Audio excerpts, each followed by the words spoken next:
Hello అండి, అందరు ఎలా ఉన్నారు? Welcome back to my channel. నేను మీ సురేష్ భవాని. ఈరోజైతే నేను ఇంట్లో బనానా మిల్క్ షేక్ ప్రిపేర్ చేస్తున్నాను. ఎక్కువ బయట ఫుడ్ కన్నా కానీ మేము ఇంట్లోనే ఎక్కువ ప్రిపేర్ చేసుకుంటాం. అది చిన్నదే కానీ పెద్దదే కానీ. 20 రూపాయలకి 4 అరటికాయలు తీసుకొచ్చారు మా ఆయన. 10 రూపాయలది ఒక పాల ప్యాకెట్, అది గడ్డ కట్టేలాగా డీప్ ఫ్రిడ్జ్లో పెట్టాము. ఒక 2-3 స్పూన్లు షుగర్ యాడ్ చేసుకున్నాం, కొంచెం స్వీట్ ఉండాలని చెప్పేసి.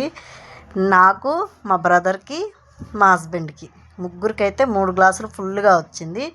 ఒక 5 రూపాయలు పెట్టి హార్లిక్స్ ప్యాకెట్ తీసుకొచ్చుకున్నాను. ఇక చేసాము. టేస్ట్ అయితే ఓకే, బాగుంది. నాకు అలవాట్లేదు బనానా తినడం, అరటికాయలు నేను అసలు తినను కాబట్టి నేనైతే తాగలేదు. కొంచెం టేస్ట్ చూశాను, నా వల్ల కాలేదు. ఇక వాళ్ళైతే తాగరు. అదే బయట మనం కొంటే దాని రేట్, నేను ఎప్పుడు బయట జ్యూసులు కూడా ఎప్పుడు తాగలేదులేండి నా మొహానికి. ఇంట్లోనే జ్యూస్ అయినా ఫుడ్ అయినా ఏదైనా ఇంట్లోనే ప్రిపేర్ చేసుకుంటాం. ఈరోజు మా స్పెషల్ వీడియో అయితే ఇదే, బనానా మిల్క్ షేక్.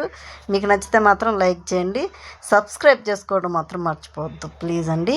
అలాగే మన వీడియోస్కి వ్యూస్ కూడా మంచిగా ఇస్తున్నారు. Thank you so much. Views మంచిగా వస్తున్నాయి.